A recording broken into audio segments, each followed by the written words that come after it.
Bonjour et bienvenue dans cette nouvelle série Facture I par Axis, dédiée à la réforme sur la facturation électronique.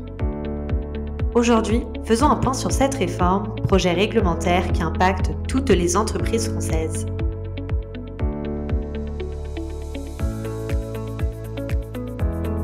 Cette réforme poursuit 4 objectifs principaux. Accélérer les moyens de paiement, faciliter les obligations déclaratives en matière de TVA, améliorer la connaissance en temps réel de l'activité des entreprises et surtout, lutter contre la fraude à la TVA. Cette nouvelle réglementation pose 4 grandes composantes. L'e-invoicing, qui consiste à émettre et recevoir ses factures sous format électronique, concept déjà connu mais qui vise à être réglementé selon les normes établies par l'État. Cette réglementation concerne les transactions B2B domestiques, comprenant les transactions intragroupes, et B2J.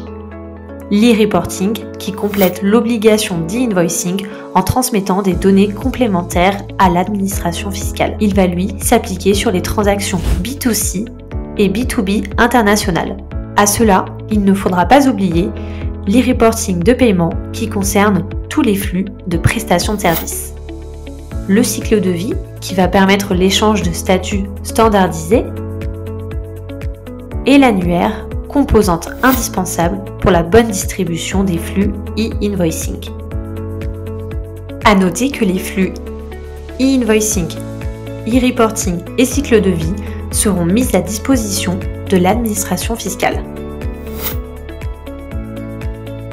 Avec cette réforme, les fournisseurs et leurs clients auront l'obligation de passer par une plateforme en cédant au nom d'un opérateur de dématérialisation pour s'échanger les factures originales et de suivre l'un des circuits du schéma en Y imposé par l'administration fiscale.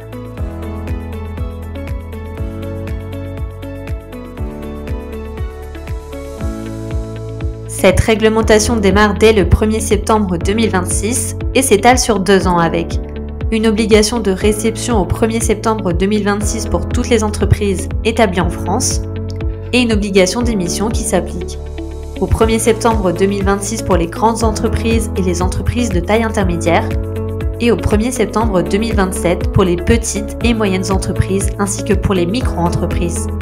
Vous l'aurez donc compris, cette réforme est aussi une opportunité de transformation pour vos entreprises et c'est dès maintenant qu'il faut se lancer. Alors n'attendez pas.